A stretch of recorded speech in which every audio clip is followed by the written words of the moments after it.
পশ্চিমবঙ্গ বিধানসভা নির্বাচন 2026 প্রথম দফার ভোট গ্রহণ শেষ হয়েছে বৃহস্পতিবার। আর এই প্রথম দফাতেই দেখা গেল এক নজিরবিহীন চিত্র। ভোটদানের হার ছাড়িয়ে গেল আগের সব রেকর্ড। 2021 সালের নির্বাচনের তুলনায় এবারের অংশগ্রহণ অনেকটাই বেশি। ফলে রাজনৈতিক মহলে এখন একটাই প্রশ্ন, এই বাড়তি ভোট কাকে সুবিধা দেবে? শাসক দল তৃণমূল কংগ্রেস এবং প্রধান প্রতিদ্বন্দ্বী ভারতীয় জনতা পার্টি দুপক্ষই নিজেদের এগিয়ে রাখার দাবি করছে। উভয় দলের নেতারা বলছেন জনতার সমর্থন তাদের দিকেই রয়েছে, কিন্তু মাঠের বাইরের ছবি একটা অন্য হিসাব দিচ্ছে। এক অন্য হিসাবও সামনে আসছে, যা নিয়ে জোর আলোচনা শুরু হয়েছে। রাজনৈতিক ভবিষ্যৎবাণীর জন্য পরিচিত ফলৌদি সাট্টা বাজার একটি অনানুষ্ঠানিক বেটিং নেটওয়ার্ক হচ্ছে এটি। তাদের হিসাব অনুযায়ী এবারের লড়াই হতে চলেছে অনেক বেশি কঠিন এবং কাছাকাছি। তাদের সাম্প্রতিক অনুমান বলছে মমতা ব্যানার্জির নেতৃত্বাধীন তৃণমূল কংগ্রেস পেতে পারেন প্রায় 158 থেকে 161টি আসন, আর অন্যদিকে বিজেপি পেতে পারে 127 থেকে 130টি আসন। এই সংখ্যা যদি সত্যি হয় তাহলে 2021 সালের তুলনায় ব্যবধান অনেকটাই কমে আসবে। এখন তৃণমূল এবং বিজেপির মধ্যে আসন ব্যবধান ছিল 130টিরও বেশি, আর এবার সেটি কমে দাঁড়াতে পারে মাত্র 30টির মতো। এদিকে কংগ্রেস এবং বাম দলগুলোর অবস্থান নিয়ে খুব একটা আশাবাদী নয় এই পূর্বাভাস। তাদের বলা হচ্ছে এবার নির্বাচনে তারা প্রান্তিক শক্তি হিসেবেই থেকে যেতে পারে।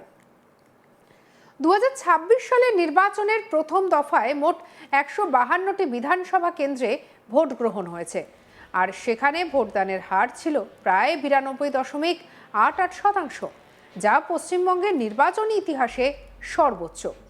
এর আগে 2021 সালের বিধানসভা নির্বাচনে মোট ভোটদানের হার ছিল 82.3%। সেই তুলনায় এবারে প্রথম দফায় প্রায় 10% বেশি ভোট পড়েছে। যদিও একই কেন্দ্র ধরে নির্দিষ্ট তুলনা এখনো পুরোপুরি সামনে আসেনি, তবুও প্রাথমিকভাবে যে প্রবণতা দেখা যাচ্ছে তাতে বোঝা যাচ্ছে অধিকাংশ কেন্দ্রে ভোটের হার উল্লেখযোগ্যভাবে বেড়েছে। বিশেষজ্ঞদের মতে এই বাড়তি ভোটদানের হার ইঙ্গিত দিচ্ছে যে এবারের নির্বাচন ভোটারদের সক্রিয়তা সেখানে অনেক বেশি, অর্থাৎ সাধারণ মানুষের মধ্যে রাজনৈতিক আগ্রহ এবং অংশগ্রহণ আগের তুলনায় বেড়েছে। 2021 সালে কি হয়েছিল? পেছন ফিরে তাকালে দেখা যায় 2021 সালে বিধানসভা নির্বাচনে তৃণমূল কংগ্রেস বিপুল জয় পেয়েছিল, আর অন্যদিকে বিজেপি পেয়েছিল 77টি আসন। দুই দলের মধ্যে বড় ব্যবধান লক্ষ্য করা গিয়েছিল।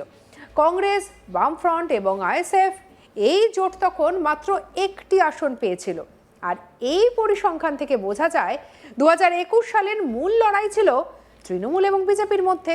অন্যদিকে অন্য দলগুলো তখন কিন্তু খুব একটা প্রভাব ফেলতে পারেনি। বর্তমান পরিস্থিতি বিশ্লেষণ করলে দেখা যায় এবারের নির্বাচনেও মূল লড়াই দুই দলের মধ্যেই সীমাবদ্ধ থাকতে পারে, অর্থাৎ তৃণমূল বনাম বিজেপি একটি দ্বিমুখী প্রতিযোগিতা। তবে গুরুত্বপূর্ণ বিষয় হলো এই লড়াই আগের তুলনায় অনেক বেশি হাড্ডাহাড্ডি হতে পারে। ইতিহাস বলছে পশ্চিমবঙ্গে যখন ভোটদানের হার হঠাৎ করে বেড়েছে তখন অনেক সময় রাজনৈতিক পরিবর্তনের ইঙ্গিত পাওয়া গেছে। ফলে এবারের এই রেকর্ড ভোটদানের হার অনেকের কাছেই তাৎপর্যপূর্ণ বলেই মনে করা হচ্ছে। সাট্টা বাজারের পূর্বাভাস কতটা নির্ভরযোগ্য? এখানে একটা বিষয় পরিষ্কার করে বলা জরুরি। ফলৌদি সাট্টা বাজার কোনো সরকারি বা বৈজ্ঞানিক সমীক্ষা সংস্থা নয়। এটি একটি অনানুষ্ঠানিক বেটিং নেটওয়ার্ক, যা প্রায় সময় অবৈধ হিসেবেও বিবেচিত হয়। তাদের পূর্বাভাস মূলত বাজারের ধারণা এবং বাজির প্রবণতার উপরে ভিত্তি করে তৈরি, তাই এই ধরনের তথ্যকে সতর্কতার সঙ্গে বিবেচনা করা উচিত। তবু অনেক সময় এই সাট্টা বাজারের অনুমান বাস্তব ফলাফলের কাছাকাছি এসেছে এমনটা দাবি করা হয়, ফলে একে পুরোপুরি উড়িয়ে দেওয়া যায় না। রাজনৈতিক বিশ্লেষকদের মতে এই পূর্বাভাস থেকে একটা বিষয় স্পষ্ট, এবারে নির্বাচন সহজ নয় এবং ফলাফল নিয়ে নিশ্চিত কিছু বলা কঠিন। পশ্চিমবঙ্গের বিধানসভা নির্বাচন 2026 এখনো বহু ধাপ বাকি। প্রথম দফার ভোটের পর যে চিত্র সামনে এলো তা ইঙ্গিত দিচ্ছে এক উত্তেজনাপূর্ণ লড়াইয়ের। আর একদিকে শাসক তৃণমূল কংগ্রেসের নিজের শক্ত অবস্থানকে ধরে রাখতে চাইছে, আর অন্যদিকে বিজেপি সেই ব্যবধানকে কমিয়ে এনে ক্ষমতার দৌড়ে আরও কাছে পৌঁছতে চাইছে। উচ্চ ভোটদানের হার, ঘনিষ্ঠ আসন পূর্বাভাস এবং রাজনৈতিক উত্তেজনা সবটা মিলিয়ে এবারের নির্বাচন নিঃসন্দেহে হতে চলেছে অত্যন্ত গুরুত্বপূর্ণ এবং আকর্ষণীয়। এখন দেখার শেষ পর্যন্ত বাংলার মানুষ কাকে বেছে নেয় এবং কোন দিকে যায় রাজনৈতিক ভবিষ্যৎ, রাজ্যের ভবিষ্যৎ। উল্লেখ্য, রাজ্য নির্দিষ্ট আইন দ্বারা অনুমোদিত না হলে জুয়া খেলা বেআইনি। আজ তাক বাংলা এই পূর্বাভাসগুলির তথ্যের নির্ভুলতার কোনো নিশ্চয়তা দেয় না বা কোনো রকম বাজি ধরার বাজারকে উৎসাহিত করে না।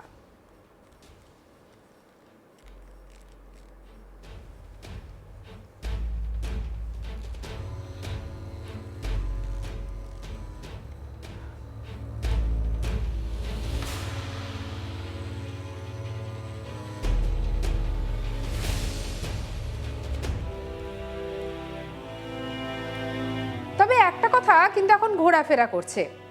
গুরুত্বপূর্ণ বিষয় হলো এই লড়াই আগের তুলনায় অনেক বেশি হাড্ডাহাড্ডি হতে পারে। ইতিহাস বলছে পশ্চিমবঙ্গে যখনই ভোটদানের হার হঠাৎ করে বাড়ে, যে বছর এমন ঘটনা ঘটেছে তখন কিন্তু রাজনৈতিক পরিবর্তনেরও একটা ইঙ্গিত মিলেছে। ফলে এবারের এই রেকর্ড ভোটদানের হার অনেকের কাছেই তাৎপর্যপূর্ণ বলে মনে হচ্ছে।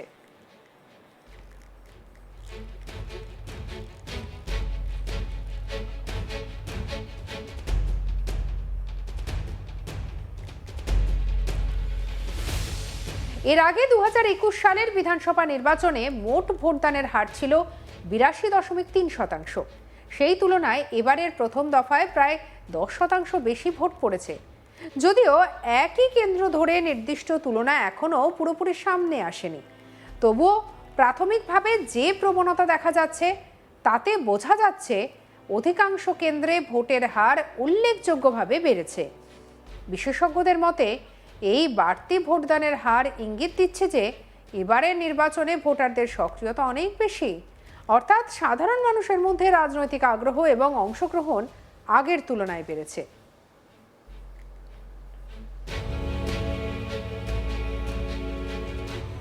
দু 2021 সালে কি হয়েছিল পেছন ফিরে তাকালে দেখা যায় 2021 সালের বিধানসভা নির্বাচনে তৃণমূল কংগ্রেস বিপুল জয় পেয়েছিল, অন্যদিকে বিজেপি পেয়েছিল 77টি আসন।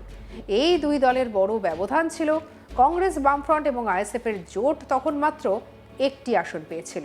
আর এবারে 2026-এ কি হয়, কার ভাগ্যে শিকে ছেড়ে, সেই সমস্ত কিছু জানার জন্য যেন অধীর আগ্রহে বসে আছে জনতা।